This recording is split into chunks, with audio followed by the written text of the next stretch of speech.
tingkatkan prestasi, lahirkan profil pelajar Pancasila. Belajar, bergerak, berbagi untuk negeri, kita menjalin kolaborasi. Belajar, bergerak, berbagi untuk negeri, demi bakti pada Bismillahirrahmanirrahim. Assalamualaikum warahmatullahi wabarakatuh.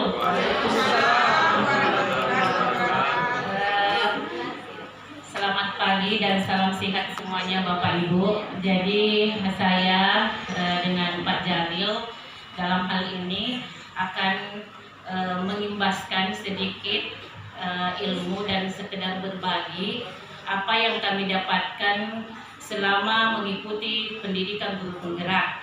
Jadi ini adalah merupakan salah satu rangkaian daripada tugas seorang guru penggerak untuk mengimbaskan tentang apa yang kami dapatkan melalui forum-forum atau dengan teman sejawat. Jadi saya tahu, jadi kebetulan kami yang terpilih di sini untuk di angkatan 6 sebagai calon calon CGP. Oleh karena itu kami di sini akan mengimbaskan tentang budaya positif. Pada hari ini untuk momen rapat sekolah pada hari ini, tadi Pak Jalil sudah menjelaskan tentang teori-teori umum yang didapatkan melalui budaya positif. Salah satunya tadi yang dijelaskan adalah posisi kontrol, kemudian ada juga keyakinan kelas, kemudian contoh-contoh video pembelajaran yang telah kami terapkan.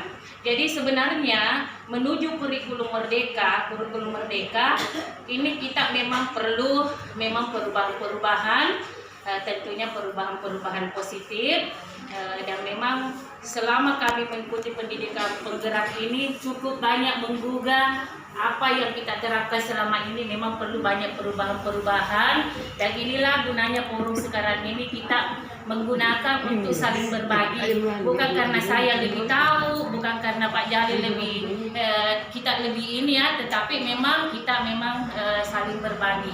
Mengenai teori restitusi yang dikemukakan tadi, sebenarnya kita semua sudah lakukan. Akan tetapi mungkin restitusi yang kita lakukan itu berdasarkan karakter daripada masing-masing guru tersebut dengan berbagai metode. Itu bukanlah hal yang salah, akan tetapi teori-teori restitusi yang diterapkan di kurikulum merdeka ini sudah beberapa kali juga direvisi Bapak Ibu. Ini untuk memantapkan program pemerintah dalam rangka kurikulum merdeka. Jadi pada saat ini saya akan membawakan materi tentang penerapan disiplin positif melalui segitiga restitusi. Tentu Bapak Ibu bertanya-tanya, apa itu sebenarnya restitusi dan apa itu sebenarnya segitiga restitusi. Baik.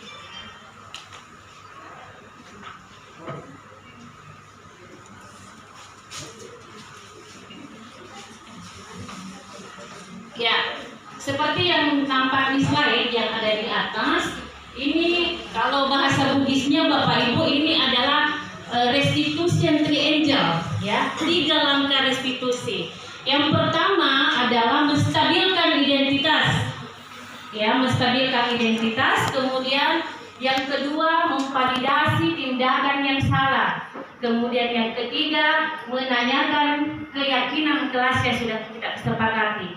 Nah, ini yang jadi masalah di modul 134 itu, di beberapa sekolah termasuk sekolah kita, keyakinan kelas itu sudah ada sebenarnya, akan tetapi sifatnya abstrak dan kesepakatan kelas kita tidak tulis di masing-masing kelas.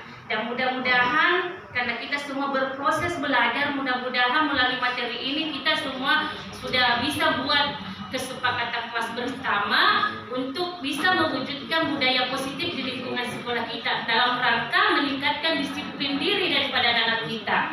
Jadi sebentar saya akan memperlihatkan contoh-contoh keyakinan kelas ataukah kesepakatan kelas. Jadi ini bisa dilakukan oleh guru bidang studi, ya, bisa juga buat di kelas. Itu lebih baik. dilakukan oleh guru BK itu sendiri. Jadi seperti itu. Bagaimana itu 3 langkah restitusi? Tentu kita bertanya-tanya ya. Saya juga masih proses belajar karena kita belajar daring, baru lupa karya kemarin kita melakukan pembelajaran secara luring. Tidak pernah ketemunya cuma di dunia maya dan kita belajar sendiri. Ya.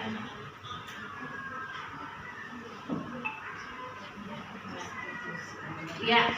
Jadi restitusi sebenarnya itu adalah proses untuk menstabilkan anak agar supaya dia mempunyai karakter yang lebih kuat. Dia tidak merasa dalam proses perasaan bersalah, akan tetapi dia sendiri yang akan menimbulkan keyakinan dalam dirinya bahwa saya ini salah, saya ini melanggar keyakinan kelas yang disepakati oleh guru. Jadi sebentar akan dilihat videonya. Jadi restitusi itu membantu murid untuk jujur pada diri sendiri, mengevaluasi dampak dari kesalahan yang dilakukan. Restitusi itu juga membawa penawaran, bukan paksaan. Ya, yang selama ini mungkin saya juga sudah terapkan selama ini Bapak Ibu. Itu mungkin kita lebih banyak memposisikan diri sebagai guru penghukum. Ya, jadi tadi dijelaskan sama Pak Jalin ada 5 posisi kontrol yang dikemukakan oleh Diane Gross itu ada 5. Guru sebagai pemantau, guru sebagai teman, ya, guru sebagai penghukum, dan guru sebagai pemberi rasa bersalah. Dan yang kami pelajari di sini adalah di kurikulum Merdeka sebagaimana filosofi Ki Hajar Dewantara bahwa kita harus menuntun murid untuk merdeka. Merdeka, jadi dalam hal ini posisi kontrol guru yang paling ideal itu adalah manajer. Nah, melalui segitiga restitusi yang saya jelaskan ini, itulah yang paling ideal diterapkan oleh guru. Tapi apakah kita sebagai seorang guru sudah melakukan itu? Artinya kita masih belum berproses. Mungkin kita sudah lakukan, akan tetapi tidak kontinu, ataukah tidak tersistematis seperti di teori yang kita pelajari. Nah, seperti itu. Dan terus terang Bapak Ibu, saya juga pribadi lebih banyak melakukan pendekatan selama ini mungkin sebagai teman. Posisi guru sebagai teman. Posisi guru itu sebagai hanya menimbulkan rasa bersalah kepada siswa. Contoh ya, ini dalam menyelesaikan masalah kita selalu berkata, ya. Jadi kalau di restitusi itu begini, semua itu pernah berbuat salah. Jadi kita tidak boleh mengatakan bahwa kamu ini harus lakukan ini. Kalau tidak, maka konsekuensinya seperti ini.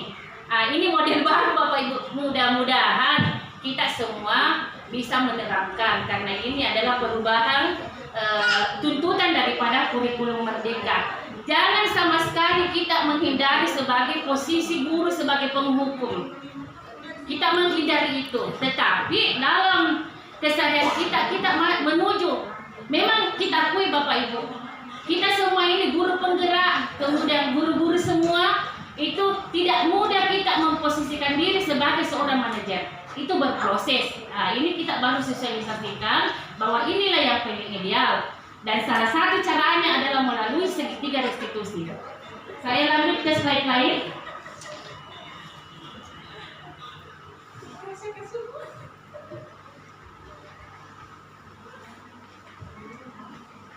Ya, jika murid melakukan pelanggaran, apa langkah kita? Siapa yang kita beri hukuman? Selama ini kebiasaan kita langsung memaafkan. Nah, anak-anak langsung ceria, berteman dengan gurunya. Tapi apakah itu efektif? Ya, sementara kita di sini, ya, ini si anak harus berubah. Harus berubah, bukan hanya selesai permasalahan, kemudian kita berposisi sebagai teman. Ya, jadi itu imbasnya dia akan turut dan patuh kepada guru tertentu saja yang menganggap dia teman, sedangkan guru yang lain itu dia yang mungkin dia ditegur, dia benci kepada guru tersebut. Nah, itu yang terjadi kita selama ini. Ya, jadi dalam hal ini Bapak Ibu, kita harus tetap mengontrol anak, akan tetapi dia sendiri yang akan berjanji bagaimana gambaran diri saya ke depannya. Jadi dia berjanji bahwa saya tidak akan mengulangi lagi kesalahan saya, Bu. Misalnya tidak tersetor tugas mandiri, dan ini selalu saya alami di kelas. Terlambat menyetor tugas misalnya, itu kan menyalahi keyakinan kelas. Dia sendiri yang mengaku ke ibu, misalnya kepada kita, ibu mohon maaf saya tidak mengumpul tugas mandiri saya. Akan tetapi konsekuensinya apa? Dia berjanji saya tidak akan melakukan seperti itu lagi. Jadi sebenarnya kita selama ini sudah melakukan restitusi Bapak Ibu, akan tetapi posisi kita biasanya gagal. Artinya selalu berulang dengan perilaku yang sama. Nah, restitusi ini lebih banyak artinya dari segi para pengembang modul itu ini berhasil kalau kita terapkan teori restitusi. Bagaimana gambarannya kita ke depan? Mudah-mudahan kita bisa lakukan. Tapi tentu itu bertahap Bapak Ibu, karena kita semua ini berproses ya. Tidak mudah kita berada di posisi manajer. Ya, itu berproses. Oke, kita lanjut. Saya ini agak lama ini. Nah, tadi sudah disinggung oleh Pak Jalil mengenai disiplin positif tadi. Jadi tak usah saya jelaskan ini. Jadi disiplin positif itu adalah membimbing murid menumbuhkan disiplin diri dari motivasi internal. Karena di pengembang modul ini Bapak Ibu, filosofis Ki Hajar Dewantara itu bisa selalu mengikuti pemikiran Ki Hajar Dewantara yang sangat ideal, ya. Jadi memperlakukan murid sebagai murid yang merdeka. Kenapa berulang terus ini? Ini.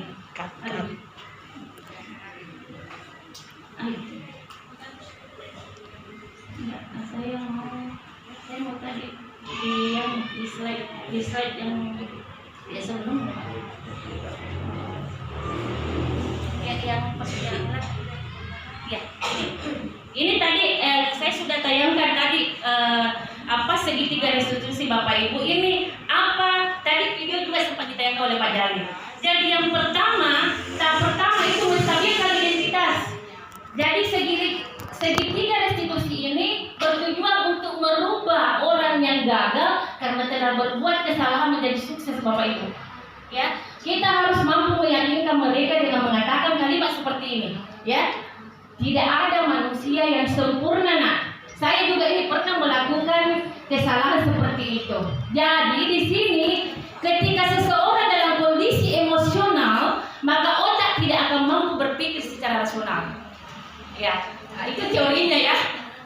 Jadi anak kita bantu untuk tenang dan mencari solusi untuk menyelesaikan permasalahan. Itulah di tahap pertama, tahap menstabilkan identitas. Tadi di kasusnya Pak Jalil itu ada acara datang terlambat karena ada keluarganya datang dari Jawa.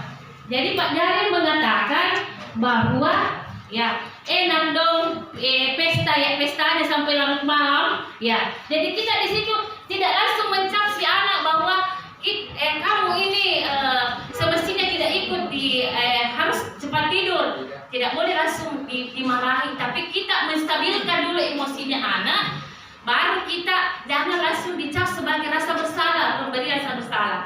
Ya, mungkin di pikiran saya juga mempelajari, pasti banyak sekali unek-uneknya Bapak Ibu ketika mendengar ini. Saya juga seperti itu posisinya Bapak Ibu. Bagaimana kalau begini? Nah, seperti ini sudah berkali-kali. Ya, jadi itu. Kemudian selanjutnya yang kedua. Yang kedua, memvalidasi tindakan yang salah. Jadi dalam hal ini Bapak Ibu, kita harus memahami kebutuhan dasar yang mendasari tindakan anak berbuat kesalahan.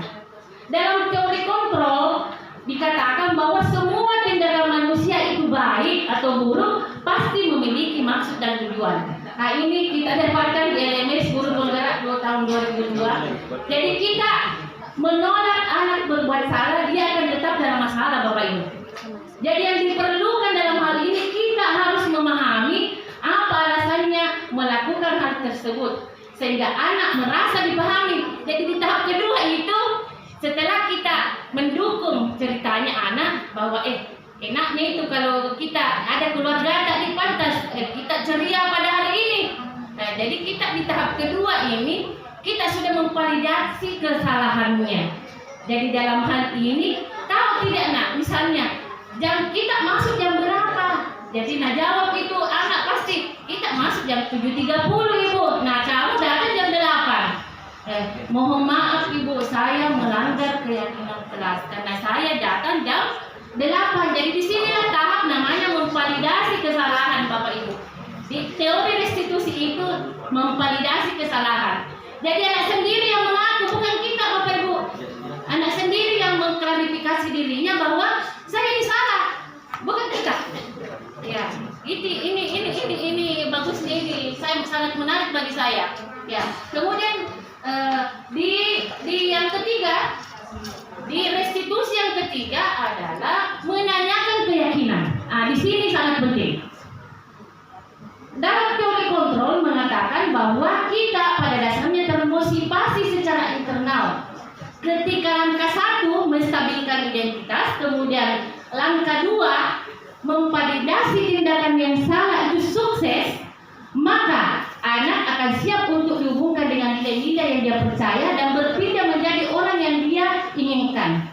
Dalam hal ini penting menanyakan anak tentang kehidupan ke depan yang Anda inginkan. Bagaimana kata-katanya? Kata-katanya bisa seperti ini. Nah, karena kamu sudah menyadari tadi bahwa kamu menyalahi keyakinan kelas yang sudah kita sepakati. Misalnya, saya pun tidak menyetor tugas mandiri saya. Itu tidak menyetor tugas mandiri, menyalahi keyakinan kelas tidak. Menyalahi keyakinan kelas Bu. Saya tidak akan terlambat lagi menyetor tugas. Kemudian di langkah ini bagaimana nak kamu bisa memperbaiki? Insyaallah Ibu, saya berjanji akan tidur larut malam, dan kalau ada acara kawinan Bu, saya tidak akan berlama-lama, saya akan bangun pagi lagi, dan saya tanya lagi siapa yang bisa membantu membangunkan kamu dan supaya tidak sering datang terlambat. Ada mama saya Bu, ada bapak saya misalnya. Saya akan bunyikan alarm saya supaya saya datang cepat. Seperti itu. Jadi bagaimana gambaran misalnya Risna ke depan? Sebentar saya akan perlihatkan di video, ya. Saya akan berjanji jadi anak sendiri yang berjanji Bapak Ibu. Bukan kita sebagai seorang guru. Jadi ini menariknya teori restitusi. Ya, jadi anak sendiri berjanji bahwa saya akan mengubah kesalahan saya dan saya akan lebih baik lagi. Begitu intinya di restitusi langkah ketiga. Nah, terakhir, tetapi dalam hal ini kita memberikan penekanan kepada siswa bahwa saya akan mengontrol kamu. Saya akan mengontrol kamu ke depan mulai saat ini. Jadi kalau tidak ada perubahan dalam diri kamu, itu artinya kita sebenarnya gagal. Jadi kalau anak tersebut berubah, itu artinya kita sukses Bapak Ibu.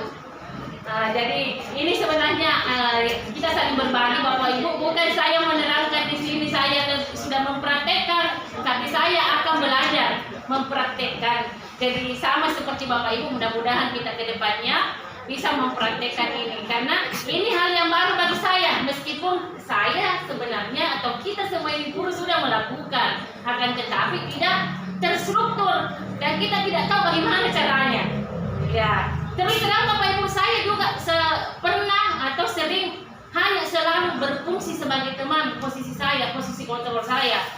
Bahkan sering hanya menjadikan anak itu bersalah. Kenapa kerja tugas begini terus kamu? Kenapa kau datang terlambat terus? Saya memposisikan diri sebagai penghukum. Dalam tuntutan kurikulum merdeka, jangan sampai kita memposisikan diri sebagai penghukum. Sedangkan posisi-posisi lainnya Bu, itu tergantung daripada situasi dan kondisinya. Karena yang namanya melanggar pasti ada konsekuensinya. Nah, makanya itulah pentingnya kita membuat keyakinan kelas dan membuat kesepakatan kelas. Kalau perlu ditempel itu kesepakatan kelas di tiap kelas. Bagaimana caranya? Membuat kesepakatan kelas. Kesepakatan kelas itu bisa kita buat berembuk antara siswa dan murid. Ditulis boleh dalam bentuk poster. Bisa dibuat di kampa dan bisa tulis tangan. Di situ supaya kita ingatkan. Jadi ini adalah salah satu cara. Jadi pengembang modul ini merupakan teori segitiga restitusi ini. Sebenarnya salah satu cara untuk mendisiplinkan diri. Mungkin di perkembangan berikutnya, kurikulum berikutnya ada lagi cara-cara baru. Ini sebenarnya saya hanya sekedar berbagi, hanya untuk mengimbaskan kepada Bapak Ibu bagaimana kita bisa menerapkan ini ke depannya. Lanjut, saya akan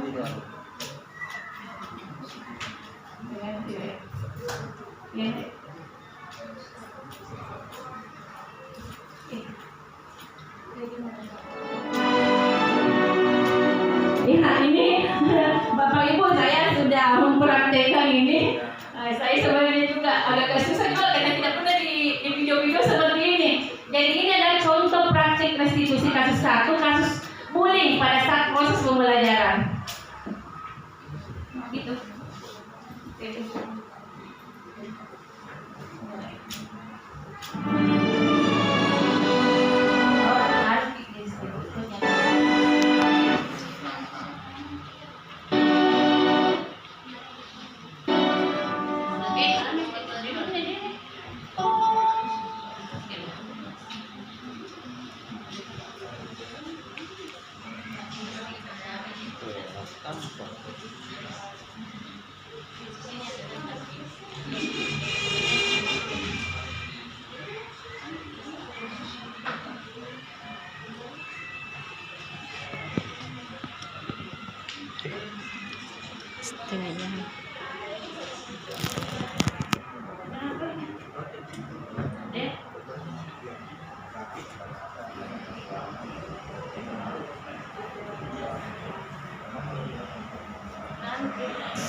Jaringan.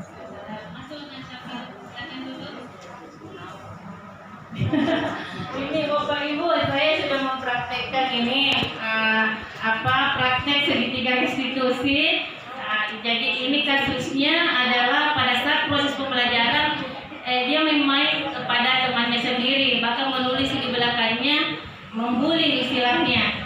Jadi ini dilakukan restitusi Bapak Ibu boleh di luar jam pelajaran. Jadi biasanya dilakukan di luar jam pelajaran.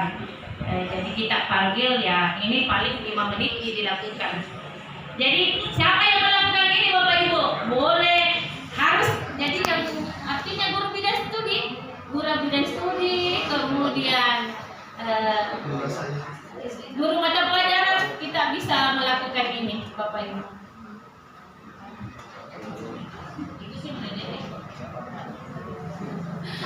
Ini jaringannya lagi halus ini. Ini memvalidasi. Ya, mungkin sebentar di baru ini saya tanyakan agak larut ininya. Jangan lama. Nanti kan ada bisa kirim di YouTube di dalam bentuk di grup, bisa dilihat Bapak Ibu cara restitusi. Saya akan menayangkan ini video yang ada di LMS.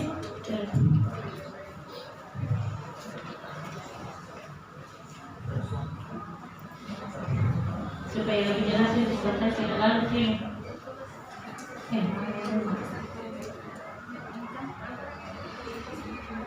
Ini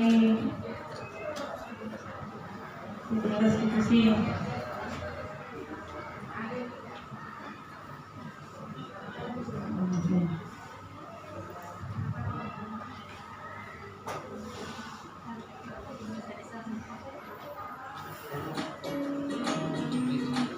Bapak Ibu, kita bisa menyaksikan bahagia Ibu dan Bapak Guru hebat.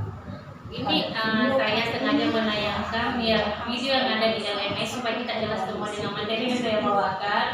Mungkin kalau tadi praktek yang saya lakukan itu kurang terlalu jelas karena memang durasinya 3 menit agak sulit berputar di video gampang. Dan untuk lebih jelasnya untuk video praktek saya bisa dilihat di YouTube, ada yang saya share di grup WA Bapak Ibu. Nah ini kita bisa perhatikan Bapak Ibu. Ini adalah pendapat daripada Diana Jos,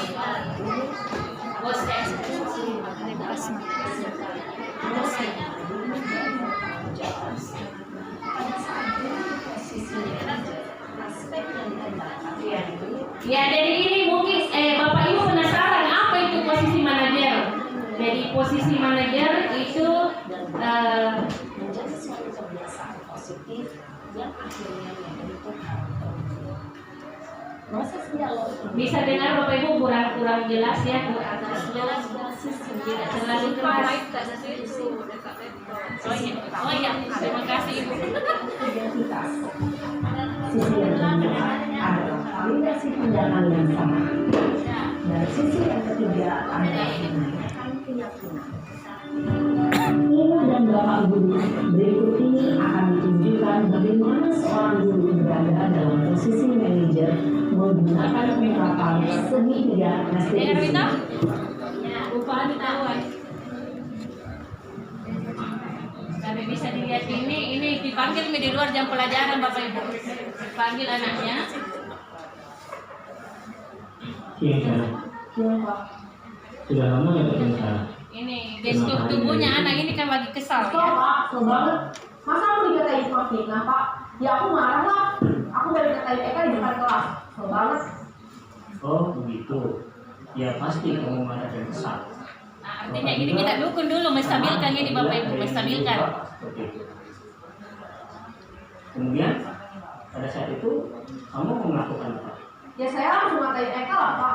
Kesel banget. Saya bentak-bentak dia depan teman-teman lain. Oh begitu. Pasti kamu melakukan seperti itu karena suatu alasan. Ya ditanyakan alasannya kenapa Iya kamu lah, bilang begitu. saya diam saja Pak. Ya saya bela diri lah. Masa saya dituduh tukang fitnah? Ya wajar lah. Mempertahankan harga diri itu sesuatu yang penting buat kamu. Ini sudah masuk tahap kedua Bapak Ibu, memvalidasi tindakan yang salah. Iya Pak. Untung saya masih bersabar dan hanya membentak saja. Sudah dulu padahal. Ya, artinya dia sudah Ya, mau memukul pasti ya. sebenarnya. Tapi kamu memilih untuk tetap bertahan dan bersabar. Kamu memilih untuk tidak berbuat lebih parah lagi, bukan? Iya. Nah, sekarang coba kita lihat lagi tindakan kamu yang bentak-bentak Eka di kelas. Tindakan kamu itu kira-kira sesuai dengan keyakinan kelas atau prinsip kamu tidak? Enggak lah Pak. Capek Pak jadi marah. Ya, dia mengakui sendiri kesalahannya. Prinsip mana yang sesuai dengan keinginan kamu? Nah, ini sudah masuk tahap ketiga Bapak Ibu, menanyakan keyakinan. Mungkin saat itu saya menjadi emosi. Jadi tidak menunjukkan sikap itu.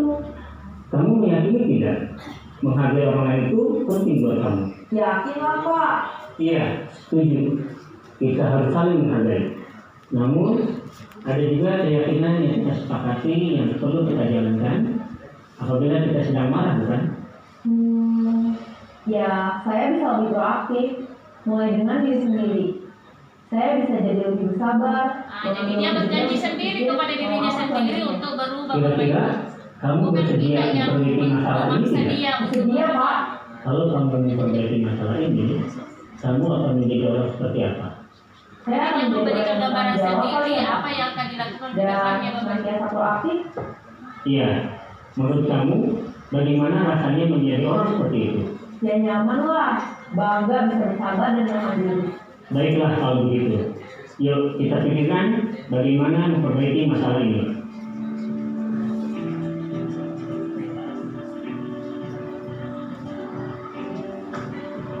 Ibu dan Bapak guru hebat. Baru saja kita menyaksikan contoh bagaimana seorang guru berada dalam posisi manajer menggunakan penerapan segitiga restitusi. Mari kita bahas satu persatu. Pada sisi pertama, menstabilkan identitas berdasarkan pada prinsip bahwa membuat kesalahan adalah bagian dari proses pembelajaran. Sisi pertama dari segitiga ini berperan menggeser identitas murid dari identitas gagal ke identitas sukses. Murid yang sedang bertingkah laku yang tidak pantas atau menarik diri saat itu sedang mengalami identitas gagal. Jika kita mengkritiknya, maka posisinya tidak akan berubah. Kita bisa mengajukan pernyataan-pernyataan ini. 1. Membuat kesalahan sesuatu yang wajar. 2. Manusia tidak ada yang sempurna. 3. kita ini bisa Bapak Ibu memperbaiki mungkin masalah bisa ini. kita Empat, saya tidak menanyakan Jadi pertanyaan-pertanyaan di langkah pertama yang harus kita lakukan. Lima, apakah saat ini kamu telah menjadi orang yang baik untuk dirimu sendiri? Pada sisi kedua, validasi tindakan yang salah. Ini yang masuk di validasi tindakan yang salah. Berupaya memenuhi suatu kebutuhan tertentu.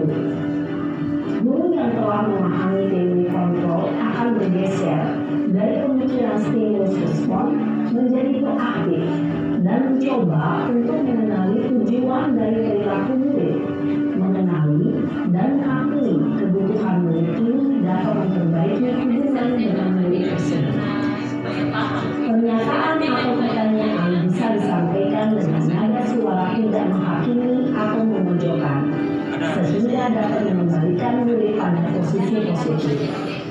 1. Kamu bisa saja bertindak lebih gegabah lagi dari ini. 2. Hakim bisa melakukannya tanpa suatu alasan tertentu. 3. Kamu melakukannya karena mempertahankan sesuatu yang penting bagimu. Jadi ini kata-katanya Bapak Ibu pernyataan yang bisa kita lakukan di tahap kedua, di langkah kedua, memvalidasi tindakan yang salah dari siswa tersebut. Selanjutnya, kita akan simak sisi terakhir, yaitu menanyakan keyakinan. Ini tahap terakhir. Teori kontrol menyatakan bahwa pada dasarnya kita termotivasi secara prinsip.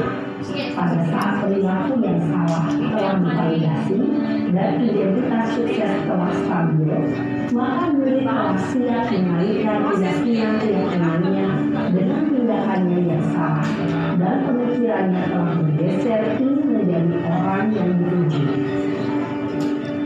Pertanyaan-pertanyaan ini dapat mengalihkan keyakinan-keyakinan yang aneh murid. 1. Sebagai keluarga atau kelas, apa yang kita yakini? 2. Nilai-nilai Ini apa yang yang terakhir telah Bapak kita Ibu di sepakati? langkah ketiga kita mengajukan pertanyaan, kemudian bisa seperti di atas agar supaya siswa tersebut bisa berjanji kepada kita untuk menjadi lebih baik lagi. Dalam menerapkan segitiga restitusi perlu diperhatikan beberapa hal, yaitu Jadi demikianlah tadi Bu, ini adalah saya tayangkan video yang ada di MS, ya saya lanjut lagi di sini. Jadi mudah-mudahan mungkin Bapak Ibu bertanya-tanya, sudah saya lakukan tersebut, sudah juga kita lakukan. Seperti saya juga sendiri kita pernah lakukan sebenarnya, akan tetapi tidak sistematis. Kemudian kita belum tahu caranya seperti apa agar supaya anak tersebut bisa disiplin. Ya, jadi terus terang masalah disiplin diri ini adalah masalah pendidikan kita. Semua sekolah mengalami artinya kewalahan, dan ketika kita berkolaborasi kemudian kita ketemu dengan CGP lain yang berasal dari seluruh guru di Indonesia, hampir semua masalah di sekolah itu sama. Jadi sangat susah mendisiplinkan siswa, sangat susah mendisiplinkan siswa. Oleh karena itu memang dibutuhkan usaha-usaha atau perubahan-perubahan bagaimana kita bisa mendisiplinkan siswa untuk lebih baik. Nah, tuntutan kurikulum merdeka memang yang dikembangkan di pengembang modul itu kita memang merupakan materi tersendiri yang seharusnya guru lakukan ke depannya. Kita ini kan baru menuju, di sekolah kita baru menuju kurikulum merdeka, jadi kita dituntut untuk melakukan perubahan-perubahan lebih baik lagi dalam mendisiplinkan diri daripada siswa-siswa kita ke depan. Semoga Bapak Ibu lebih bersemangat lagi untuk bisa menerapkan hal-hal yang baru. Jadi apa yang saya kemukakan ini adalah hal-hal yang kami dapatkan selama mengikuti pendidikan guru penggerak.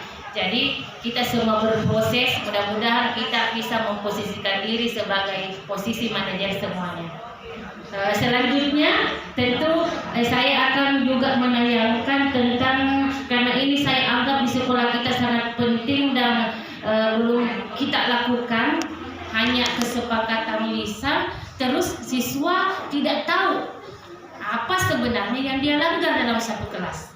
Jadi sangat perlu, saya kira nanti kita akan kerjasama dengan Bapak Kepala Sekolah, pengawas, kemudian dalam hal ini pemegang kewenangan di lingkungan sekolah, agar semua kelas itu bisa kita buat tertulis itu kesepakatan kelas. Ini dalam rangka mendisiplinkan siswa-siswa kita. Jadi tadi Pak Jalil sudah menjelaskan tentang apa bedanya antara hukuman dengan konsekuensi. Jadi pada dasarnya konsekuensi itu anak-anak sudah tahu bahwa kalau saya berbuat begini konsekuensinya seperti ini. Nah, itulah yang sering kita lakukan dan ini belum kita terapkan. Jadi saya kira wali-wali kelas sangat mudah membuat ini, karena itu kita rembuk saja apa yang disepakati dalam kelas itu ya yang kita buat secara tertulis, supaya disiplin diri daripada anak-anak kita bisa menjadi lebih baik lagi. Karena melihat apa yang terjadi sekarang ini di sekolah kita, memang sangat-sangat perlu perubahan untuk mendisiplinkan anak-anak kita. Jadi seperti itu, Bapak Ibu. Saya akan mencoba menayangkan, seperti saya ini hanya ambil di Google saja. Ini contoh-contoh. Ini lalu juga jaringannya. Contoh-contoh keyakinan kelas. Jadi semacam ditulis saja. Ini lalu jaringannya. Jadi nanti bisa lebih lanjut lagi. Yang jelas yang saya bawakan materi sekarang itu adalah penerapan teori restitusi segitiga restitusi atau restitution triangle dalam rangka mendisiplinkan siswa. Itu yang ibu saya bawakan pada hari ini, tetapi ada kaitannya dengan keyakinan kelas dan kesepakatan kelas. Jadi untuk lebih lanjutnya nanti kita akan buat workshop ya Pak Jalil, mengenai kita membuat hasil dan langsung mempraktikkan bagaimana cara membuat kesepakatan kelas dan keyakinan kelas.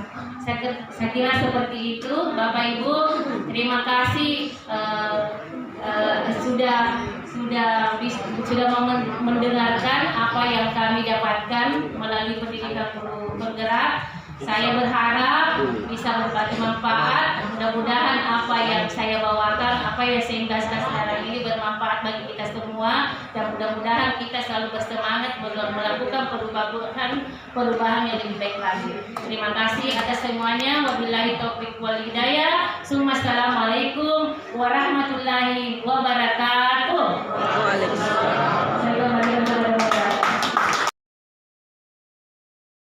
warahmatullahi wabarakatuh. Nama saya Risna Arif. Saya senang sekali diajak Bu Kasmawati untuk melakukan praktik segitiga restitusi. Saya tidak dihukum, akan tetapi diberi motivasi agar tidak mengulangi perbuatan yang sama. Dengan segitiga restitusi ini yang terdiri dari menstabilkan keadaan, konsolidasi tindakan, menyatakan keyakinan, maka kita sebagai murid saat menjelaskan alasan kita melakukan kesalahan dengan bebas tanpa beban, sekaligus dapat menemukan sendiri penyelesaian masalah tersebut. Terima kasih Bu Kasmawati. Wassalamualaikum warahmatullahi wabarakatuh. Assalamualaikum warahmatullahi wabarakatuh. Perkenalkan, nama saya Syafiul Kampur Islam. Saya senang sekali dengan Ibu Kasma. Saya tidak dihukum, akan tetapi diberi motivasi agar tidak mengulangi perbuatan yang sama. Maka kita sebagai murid dapat menjelaskan alasan kita melakukan kesalahan dengan bebas, tanpa beban, sekaligus dapat menemukan sendiri penyelesaian masalah tersebut. Terima kasih Bu Kasma. Wabillahi taufiq wal hidayah. Assalamualaikum warahmatullahi wabarakatuh.